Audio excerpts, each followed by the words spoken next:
Sofia abriu os olhos lentamente. O primeiro sentido a registrar a anomalia foi o olfato. Não era o cheiro familiar de Ricardo, uma mistura suave de sândalo e o seu gel de banho cítrico.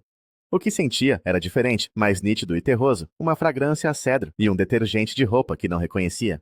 Piscou os olhos, ajustando-se à luz da manhã, que se filtrava pelas persianas semicerradas do quarto. O seu corpo moveu-se por instinto, virando-se para a esquerda na cama, esperando ver o cabelo escuro e desgrenhado de Ricardo e o movimento rítmico do seu peito a subir e a descer. A visão que a encontrou, no entanto, provocou uma imobilidade gélida e paralisante. Havia um homem na sua cama, mas não era Ricardo. Dormia pacificamente do lado de Ricardo, sobre a almofada de Ricardo. Por um momento que pareceu estender-se por uma eternidade, Sofia susteve a respiração. A sua mente, turva pelo sono, lutava para processar a informação. Olhava para o estranho, incapaz de se mover ou falar. Cabelo escuro, um maxilar bem definido coberto por uma barba de 2 dias, aparentando ter perto de 40 anos. Definitivamente não era Ricardo. O cérebro dela procurava freneticamente por uma explicação lógica. Seria um sonho bizarro e vívido? Teria ela, exausta, após terminar um grande projeto de tradução na noite anterior, entrado no apartamento errado.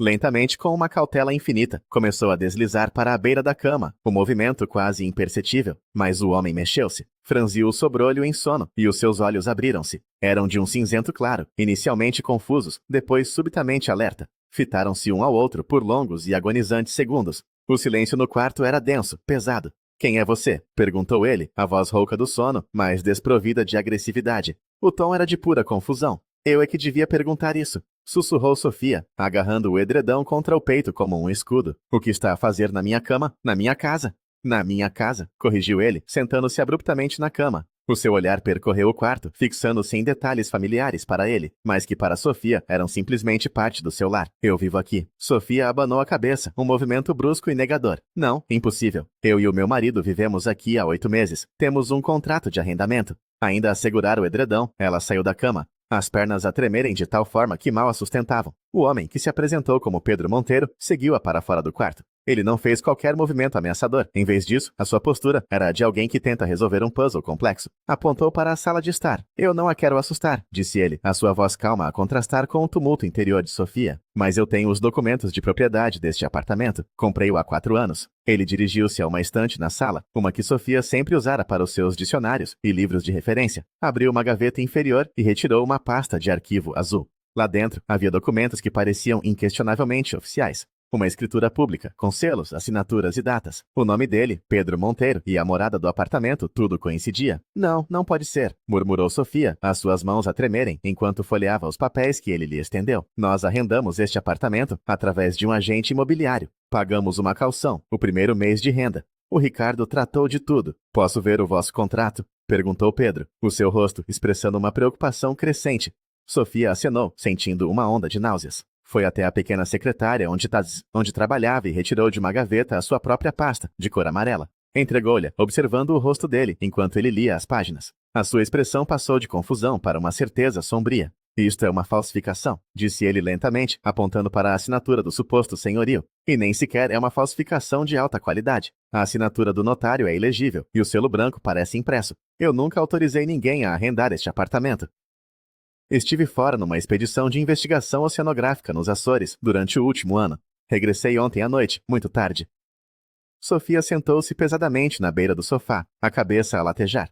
Os pensamentos colidiam uns com os outros, formando um caos incoerente. Onde estava Ricardo? Por que é que ele não lhe tinha dito nada? Pegou no telemóvel com dedos trêmulos e marcou o número dele. A chamada foi direta para o voicemail. Tentou novamente. Voicemail. Ricardo atendia sempre. Mesmo que estivesse numa reunião, enviava uma mensagem a dizer que ligava mais tarde. O seu coração começou a bater descontroladamente no peito. Algo estava profundamente errado. "Ele não atende?" sussurrou ela, mais para si mesma do que para Pedro. "Ele atende sempre?" perguntou Pedro, a sua voz suave. "Sempre."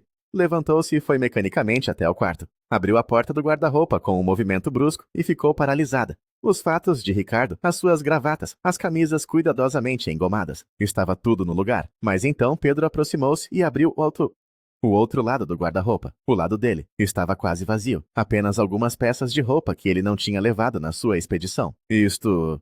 começou ele, apontando para o lado de Ricardo. "Isto não é meu, e as minhas coisas, a maior parte delas, desapareceram. Estavam armazenadas aqui."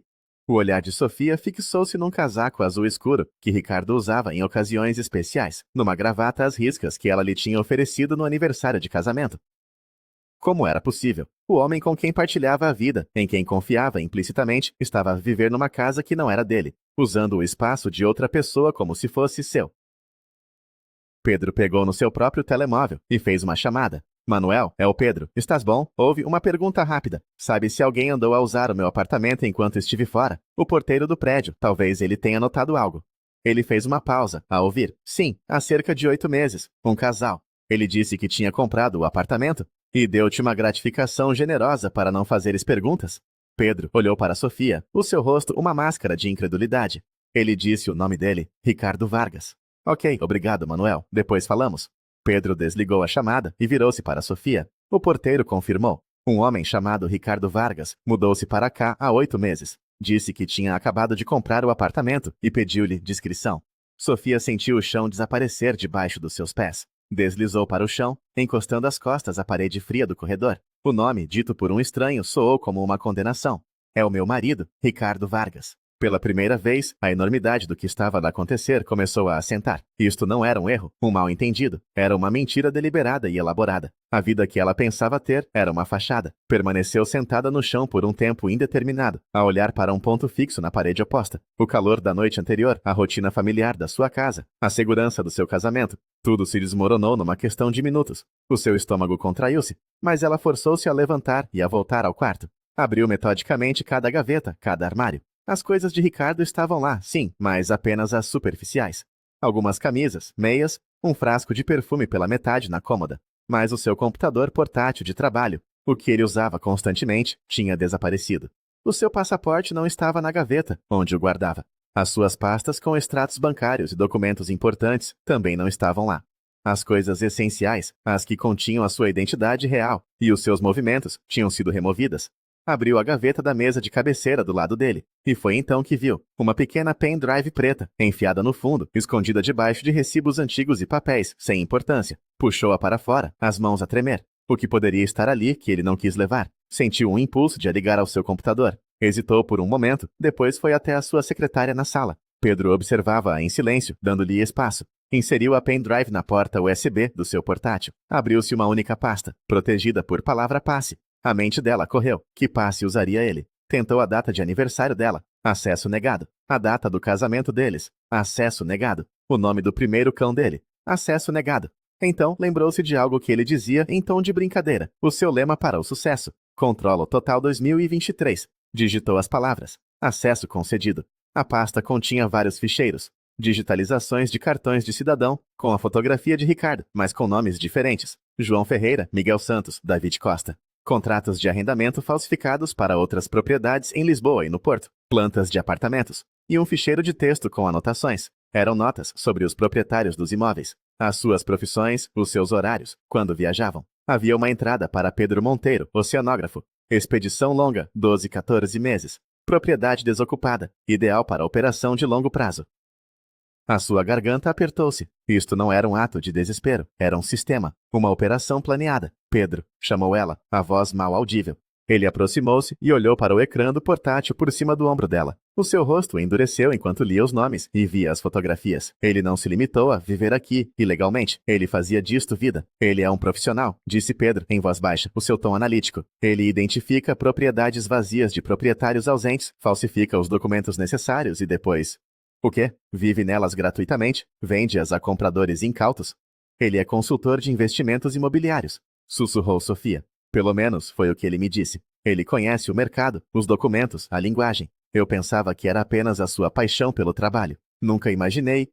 Uma batida na porta interrompeu-a. Ambos se sobressaltaram. Pedro foi até a porta e espreitou pelo olho mágico. É a dona Elvira, a vizinha do lado, disse ele em voz baixa antes de abrir a porta. Uma senhora idosa, de cabelo branco e olhos amáveis, estava do lado de fora. O seu rosto iluminou-se ao ver Pedro. Pedro, meu querido, regressaste? Pensei que ainda estavas nos mares. Regressei ontem à noite, dona Elvira, respondeu Pedro com um sorriso cansado. Esta é a Sofia. Ela... estava a viver aqui. Posso fazer-lhe uma pergunta? A senhora olhou para Sofia com uma curiosidade preocupada. Claro, meu filho. Lembra-se do casal que se mudou para cá há uns 8 meses? O senhor disse que tinha comprado o apartamento. Oh, sim, acenou ela. Um homem muito educado, o Sr. Vargas, disse que tinha acabado de fechar o negócio. Uns dias depois comecei a ver a esposa dele. Você, presumo. Sofia acenou fracamente. E tem-no visto ultimamente? Perguntou Pedro. Dona Elvira franziu a testa, pensativa. Bem, esta semana não o vi, mas há 2 noites, viu-a sair do prédio com 2 sacos de desporto grandes. Parecia que ia de viagem. Já passava da meia-noite. A revelação atingiu Sofia como um soco. Naquela noite, ela tinha estado a trabalhar até tarde. Tinha um prazo urgente para um cliente na Austrália e avisou Ricardo que provavelmente só chegaria à casa de madrugada. Ele esperou que ela saísse, esperou por uma altura em que sabia que ela não voltaria mais cedo. Ele planeou tudo. Assim que a vizinha se foi, Sofia virou-se para Pedro, o corpo a tremer com uma nova compreensão. O meu horário, disse ela. Ele perguntava sempre pelos meus horários, quando tinha projetos longos, quando trabalhava de noite. Eu pensava que era preocupação. O rosto de Pedro escureceu. Ele calculou tudo ao minuto. Aqueles sacos provavelmente continham tudo o que ele não queria deixar para trás. Ele sentou-se ao lado dela. Sofia, temos de encarar os fatos. O teu marido não está apenas escondido, ele está em fuga. A questão é, em fuga de quê? Ou de quem? Sofia acenou lentamente, o entorpecimento a ser substituído por um medo profundo e doloroso. O homem com quem se casara, a vida que tinham construído juntos, provavelmente nunca existiram. Não se lembrava de como chegou à cozinha. O seu corpo movia-se, mas a sua mente estava dissociada, a flutuar num limbo entre o choque e a incredulidade. Agarrou-se à bancada da cozinha para se firmar. O apartamento, que durante 8 meses chamara de casa, de repente parecia um cenário de teatro, estranho e impessoal. Voltou a pegar no telemóvel e olhou para o nome Ricardo nos seus contactos. Não ligou, apenas ficou a olhar, uma parte dela ainda a desejar que ele ligasse primeiro, que dissesse que tudo não passava de um terrível mal-entendido. Mas ela sabia que não era verdade. Um pensamento súbito e aterrador atravessou a sua mente. As poupanças deles, a conta conjunta que tinham, onde ela depositava religiosamente uma parte do seu rendimento de freelancer todos os meses. A conta que, segundo ele, seria para a entrada da casa deles. A casa que eles iriam comprar em breve. Com as mãos a tremer, abriu a aplicação do banco no telemóvel. O seu coração parou. O saldo 743 Igor. Piscou os olhos, olhou novamente. Tinha de ser um erro. Percorreu o histórico de transações. Há 3 dias, uma única transferência de um montante elevado para uma conta desconhecida. Tudo, até o último cêntimo das suas poupanças conjuntas, tinha desaparecido. Pressionou o telemóvel contra o peito, sentindo o sangue a fugir-lhe do rosto. Os joelhos cederam e ela deslizou para o chão da cozinha. Ele levou tudo, sussurrou para o silêncio do apartamento. Ele esvaziou a nossa conta. Pedro, que a tinha seguido silenciosamente, ajoelhou-se ao seu lado. Quanto? Perguntou ele suavemente. Ela mal conseguiu pronunciar as palavras. 120 mil euros. Todas as nossas poupanças. O trabalho de 5 anos. Ele recostou-se, o maxilar tenso. Agora faz sentido, murmurou ele. Viver aqui sem pagar renda não era suficiente. Ele estava a preparar a saída. O apartamento, os documentos falsos, o teu dinheiro. Era tudo parte do mesmo plano. Sofia fechou os olhos, lutando contra as lágrimas de raiva e humilhação. Como é que pôde não ver? Ela era uma tradutora. O seu trabalho era analisar textos, encontrar inconsistências, prestar atenção aos detalhes. E não viu que o homem que dormia ao seu lado lhe mentia todos os dias. Pedro não respondeu imediatamente. Em vez disso, levantou-se, encheu um copo com água e estendeu-lhe. Todos nós temos pontos cegos quando se trata das pessoas que amamos, disse ele calmamente. Tu não ignoraste os sinais de alarme porque não existiam para ti. Tu confiavas nele. Isso não é uma fraqueza. Mas para Sofia, parecia a maior fraqueza de todas. Parecia ter vivido numa ilusão cuidadosamente construída por um mestre da manipulação. Preciso de ir à polícia, disse ela, a voz a ganhar uma nova firmeza. Não sei bem o que lhes vou dizer, mas não posso ficar aqui sentada. Ele roubou-te, acrescentou Pedro. E se te roubou a ti, provavelmente roubou outros. Ele acenou com a cabeça. Eu vou contigo. Chegaram à esquadra da polícia judiciária perto da hora de almoço. O ar cheirava a papel velho, café e um leve odor a desinfetante. Um agente na recepção olhou para eles com ar cansado e pediu-lhes que esperassem. Sofia sentou-se numa cadeira de plástico duro, os dedos entrelaçados com tanta força que as articulações doíam. Minutos depois, uma mulher de fato e gravata, na casa dos 45 anos, com um olhar perspicaz e uma voz firme, aproximou-se deles. Inspetora Joana Alves apresentou-se. Unidade de combate à corrupção e criminalidade econômica e financeira. Disseram-me que querem apresentar uma queixa de burla qualificada. Sofia acenou e seguiu-a até um pequeno gabinete desarrumado. As persianas estavam corridas, e um ventilador de secretária zumbia silenciosamente num canto. A inspetora Alves ligou um gravador digital e fez um gesto para que ela começasse. Sem pressa, disse ela. Comece pelo início. E Sofia contou tudo. Como conheceu Ricardo num evento de networking para jovens empreendedores. Como ele era charmoso, ambicioso e parecia genuinamente interessado no seu trabalho. Como se casaram 2 anos depois. Como, há 8 meses, ele chegou a casa exultante, dizendo que tinha encontrado um negócio incrível, um apartamento em Avenidas Novas, cujo proprietário estava no estrangeiro e o tinha arrendado a um preço muito abaixo do mercado, através de um contato de confiança. Como ela confiou nele para tratar de toda a papelada. Quando terminou, a inspetora recostou-se na cadeira. Já ouvi histórias semelhantes, disse ela, mas o caso do seu marido parece invulgarmente bem planeado. Quem quer que seja este homem, ele é meticuloso. Estes esquemas requerem um nível de sofisticação que sugere que ele não é um amador. Eu era o alvo, sussurrou Sofia. Eu era apenas conveniente, a minha estabilidade, o meu rendimento. A inspetora não discordou.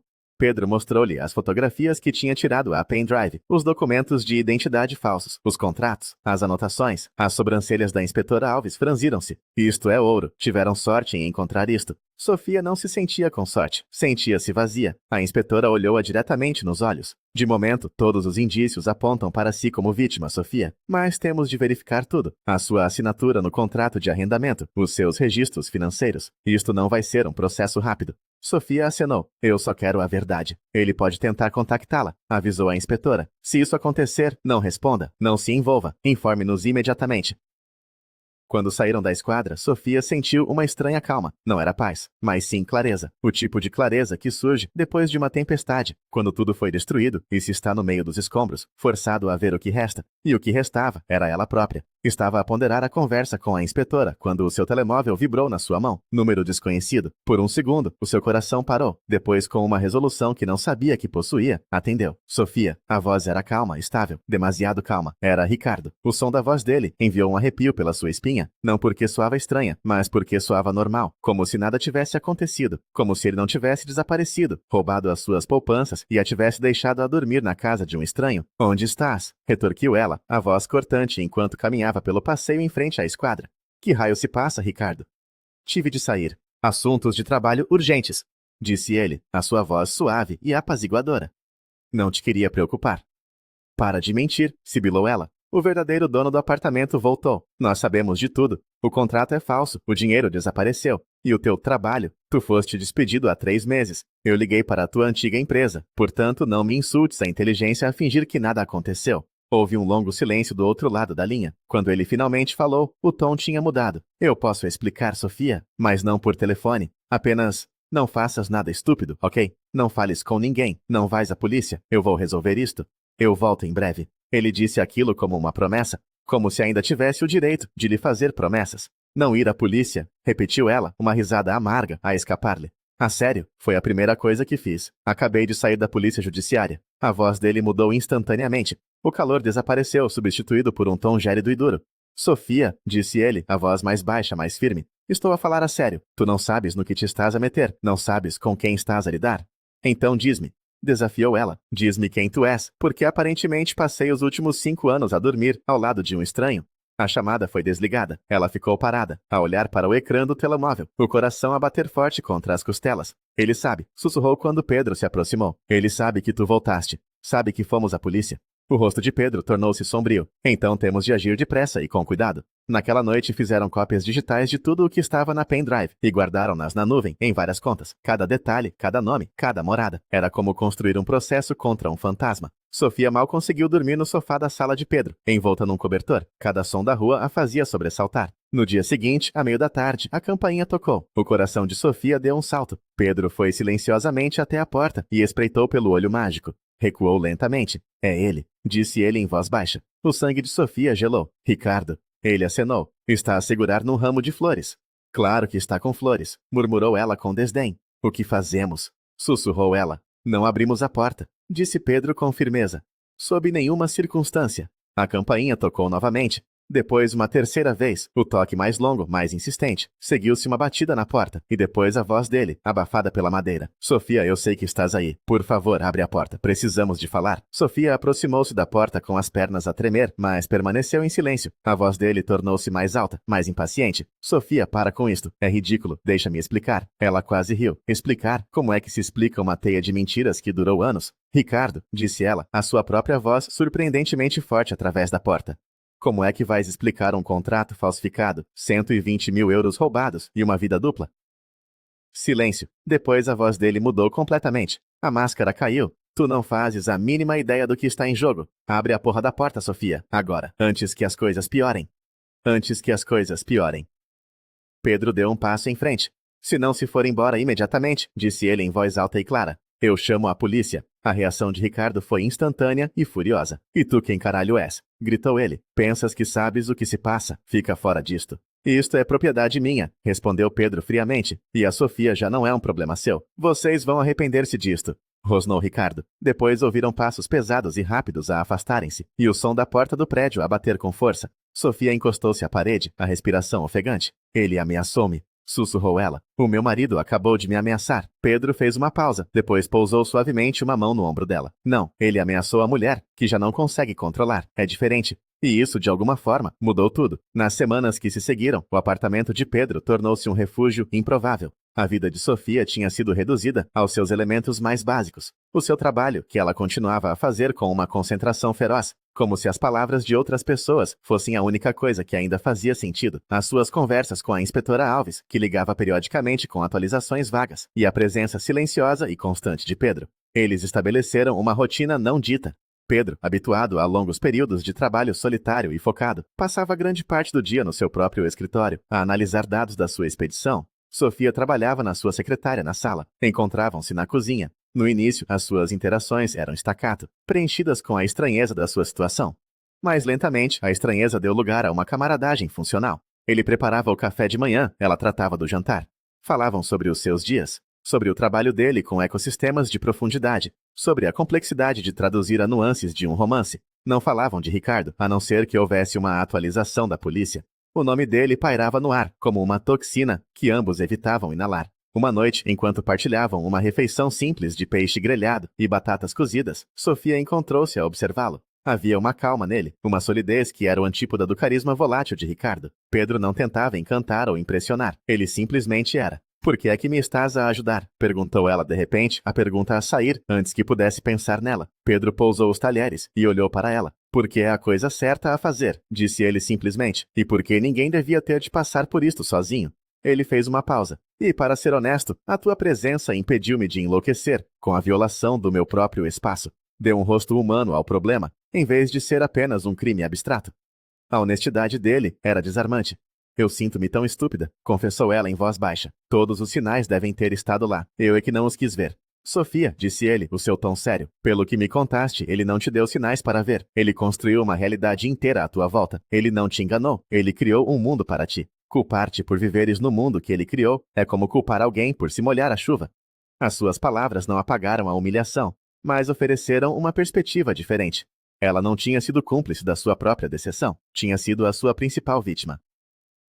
A inspetora Alves ligou 2 semanas mais tarde. Temos um avanço, disse ela, a sua voz profissional como sempre. O nome Ricardo Vargas é um dos vários pseudônimos que ele usa. Conseguimos ligá-lo a mais 2 casos de fraude imobiliária em Espanha e a um no Brasil. O padrão é o mesmo. Proprietários ausentes, documentos falsificados e geralmente uma parceira que serve de âncora social e por vezes financeira, que é deixada para trás quando ele desaparece.